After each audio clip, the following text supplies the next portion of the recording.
Hey everyone, welcome to my channel. तो हम कर रहे हैं chapter number 15 some natural phenomena of class 8 Cordova publication की बुक का।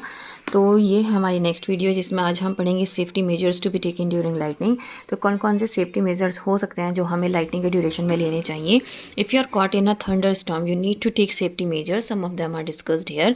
अगर आप थंडर स्टॉर्म के बीच में फंस गए हैं देन आपको कुछ सेफ्टी मेजर्स लेने हैं। वो कौन कौन से हैं? आउटसाइड सेफ्टी मेजर्स, मतलब जो आप बाहर हैं तो क्या करें।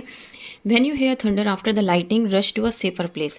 जब भी आप बहुत ज़्यादा थंडर की आवाज़ सुने, गरज बरस की आवाज़ सुने तो, और लाइटनिंग भी साथ साथ हो रही है, या लाइटनिंग के बाद एकदम से जब गरजन की आवाज़ सुने तो एकदम से एक सेफ़र प्लेस ढूंढें और किसी बिल्डिंग में या फिर कार के अंदर या और फिर जहाँ पर भी हों हम वहाँ पे विंडोज़ क्लोज़ कर दें, क्योंकि जो कार है वो एक कंडक्टर की तरह क्या करेगी, रिएक्ट करेगी, एक्ट करेगी उस टाइम पे। अगर आप उसकी जो बॉडी है वो कम्प्लीटली क्लोज कर लेंगे तो दैट मीन्स जो लाइटनिंग है वो आप तक नहीं पहुंच पाएगी, क्योंकि आपकी कार क्या है, कंडक्टर है उस टाइम पे और आपको प्रोटेक्ट कर रही है, वो लाइटनिंग से आपको बचा रही है। Do not lie flat on the ground, कभी भी ज़मीन पर सीधा नहीं लेटना है। Do not take shelter under a tree because trees provide a good conducting path for lighting. अगर आप ट्रीज़ के नीचे बैठ रहे हैं तो आप सबसे बड़ी गलती कर रहे हैं, क्योंकि ट्रीज़ जो है वो बहुत अच्छी कंडक्टिंग पाथ प्रोवाइड करते हैं लाइटनिंग को, जिसकी वजह से वहाँ पर सबसे ज़्यादा चांसेस है कि वहाँ पर लाइटनिंग होगी ही होगी, मतलब गिरेगी ही गिरेगी, तो वो डेथ के चांसेस हो जाते हैं। सो आपको ट्री से शेल्टर नहीं लेना है। If you are in group of people stay about 15 feet away from each other. और अगर आप लोगों के बीच में हो तो कोशिश ये करो कि आप एक दूसरे से 15 फीट की दूरी पर रहें, और हर तरह की जितने भी पानी की चीज़ें हैं ना उससे दूर रहें, क्योंकि पानी जो है वो अच्छा कंडक्टर है इलेक्ट्रिसिटी का, ये हम जानते हैं। तो इसलिए पानी वाली चीज़ों से दूर रहना है। ओपन व्हीकल्स जैसे कि scooters, motorcycles, tractors, open cars, open fields, ठीक है, ये हमें कभी भी लाइटिंग से नहीं बचा सकता है। तो कोशिश ये करना है कि आपको, अगर आप इस तरह के व्हीकल्स पर हैं तो आपको एक जगह शेल्टर लेना है, और अगर आप कार वगैरह में हैं तो आपको कार के डोर्स, विंडोज़ बिल्कुल कवर कर लेने हैं, ताकि वो एक अच्छे कंडक्टर की तरह काम करे और आपको लाइटनिंग से बचा कर रखे। Quickly come down from elevators, elevated places like from the top of a hill, the summit of a mountain or the rooftop of a building। और अगर आप किसी ऊंचाई वाली जगह पे हैं तो वहाँ से जितना जल्द से जल्द हो सके आप नीची जगह पर आएँ और शेल्टर लें। और अगर आप किसी फॉरेस्ट में हैं तो किसी भी छोटे से ट्री के नीचे आपको जगह लेनी है।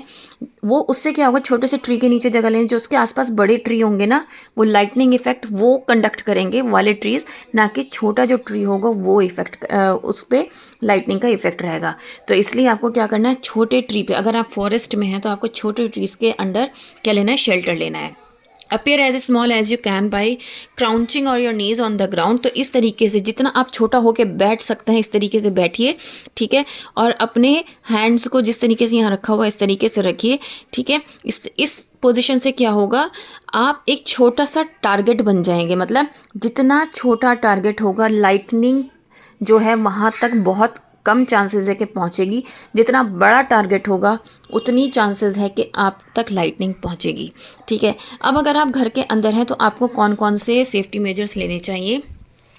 एक तो हमें इलेक्ट्रिकल अप्लायंसेज जैसे कि television, air conditioner, computers, electric lines, इन सब चीज़ों को अवॉइड करना चाहिए, क्योंकि इलेक्ट्रिक लाइन्स जो होती हैं वो एक्सीलेंट कंडक्टर होती हैं इलेक्ट्रिसिटी की।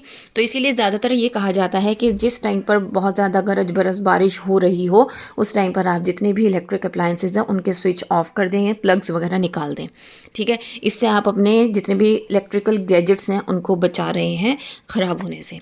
डो नॉट टेक बाथ और shower during storms as water is an excellent conductor of electricity.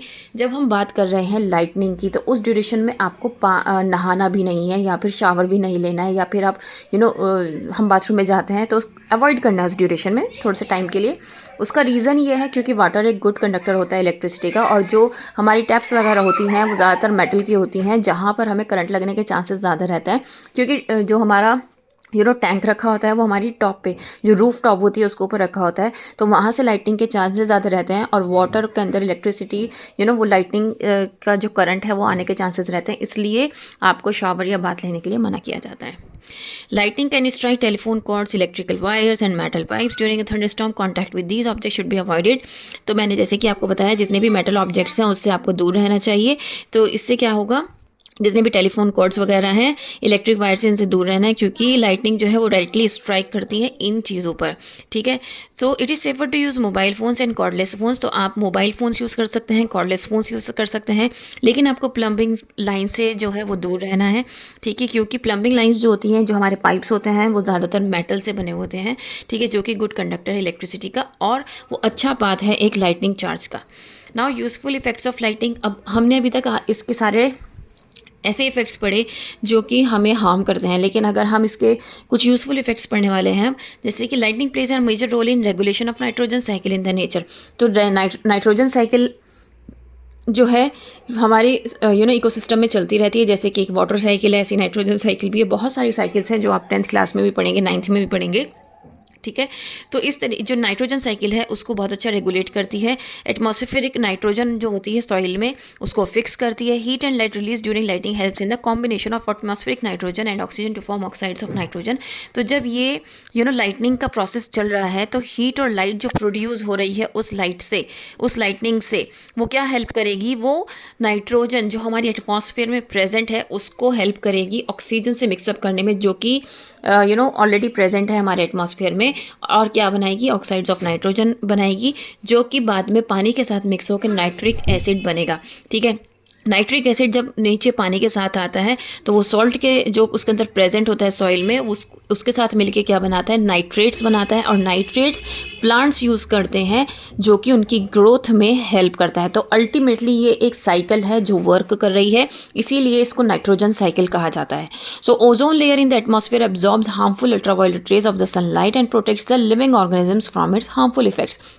Ozone layer के बारे में हमने बहुत पढ़ा है, तो ओजोन लेयर का यहाँ पर बहुत बड़ा रोल है। कैसे कि ओजोन लेयर, हमें पता है कि जो भी एटमॉस्फेयर में जितनी भी अल्ट्रावायलेट रेज आती हैं हमारे पास सनलाइट से, वो क्या करती है, ओजोन लेयर उसको एब्जॉर्ब करती है, तो जो कि हम तक ना पहुंच सके और हमें हार्म ना पहुंचा सके। ठीक है, तो electric discharge during lightning results in the formation of ozone from atmospheric oxygen. जो इलेक्ट्रिक डिस्चार्ज होता है लाइटनिंग के ड्यूरेशन में, तो वो एटमॉस्फेरिक ऑक्सीजन जो प्रेजेंट होती है उसमें उसको क्या करता है, ओजोन बनाता है। ठीक है, it is believe that lightning played an important role in the evolution of life on earth. तो लाइटनिंग से क्या होता है, अर्थ पर एक लाइफ पैदा होती है, एक लाइफ स्टार्ट होती है, इवोल्यूशन होता है, तो ऐसा कहा जाता है। ठीक है, द इंटीरियर, ओके, तो अभी हम यहीं तक पढ़ेंगे, क्योंकि अर्थक्वेक वाला पार्ट मैं आपको अलग से लेना चाह रही हूँ, क्योंकि अर्थक्वेक में यहाँ पर हमारा अर्थक्वेक आ जाता है, देन इसके कॉजेज़ हैं, देन इसके सम इंपॉर्टेंट टर्म्स हैं जो हमें एक साथ पढ़ना है। मैं चाहती हूँ कि ये वाला पार्ट, अर्थक्वेक वाला पार्ट, मैं आपका एक साथ लेके चलूँ ताकि आपके लिए बहुत ईजी हो जाए। ये अपने आप में एक बड़ा टॉपिक है अर्थक्वेक, तो हम कोशिश करेंगे कि इसको हम अच्छे से कवर अप कर सकें। सो मिलते हैं नेक्स्ट वीडियो में। That's all, thank you.